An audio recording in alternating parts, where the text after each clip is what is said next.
Installing the latest beta version of Avast Free Antivirus. I'll post a link to the download for this program's installation in the show notes. I've downloaded the installation program, started it. Let's start by saying customize. I never like to use a default install on anything. Customize. This gives me a chance to check what I want installed and what I don't need installed. I use the firewall in Windows 11, so I don't want their firewall. I also no longer use their old password manager. This, by the way, is unchecked by default.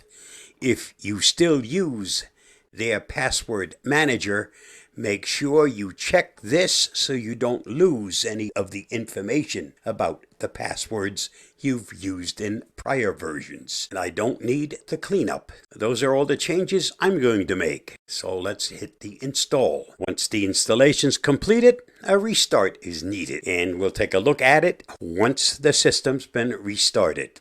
The system has restarted and the latest version has now been installed. Let's take a closer look. Since I'm using the free version, down here you will always see some kind of a warning with a message to resolve. That, of course, is to get you to purchase one of the paid products.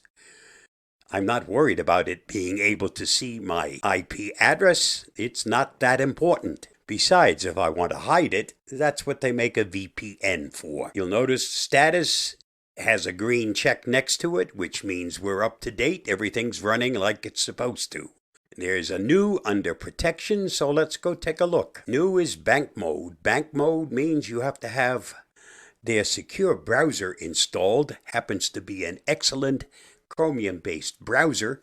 If you're not yet using it, I suggest you download it. They have both a paid and a free version, and the free version is an excellent product. It gives you access to banking mode, which helps protect you anytime you do banking and shopping, because it totally isolates you from everything else while you're doing those financial transactions. Under more options is another new item. Let's look at what it says there. Well, this is where you can do your shopping.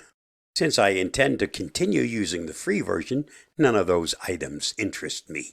Let's take a look at some of the other features and settings in the free version. Menu, settings, protection.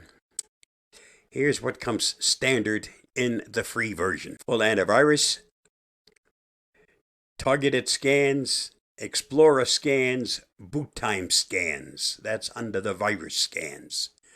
Your core shields and the settings related to it. Quarantine.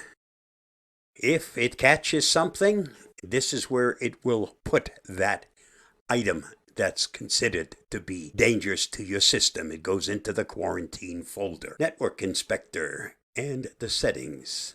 Ransomware shield and its settings. Firewall, you won't find it because I opted not to install it. Performance. These are the items that can affect the performance. Default settings are usually the best, especially if you don't know what changes you should be making. Let's take a look under personal privacy. If you don't like pop-ups, I suggest the only item you leave checked is to share suspicious file samples with Avast to improve the security of all Avast Antivirus users.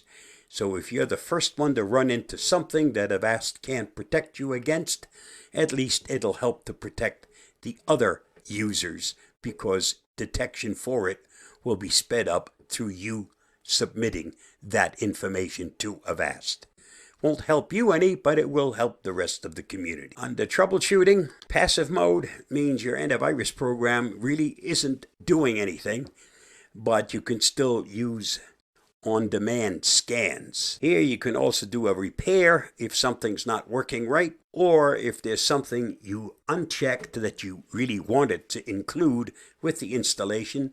This is where you can add or modify the components.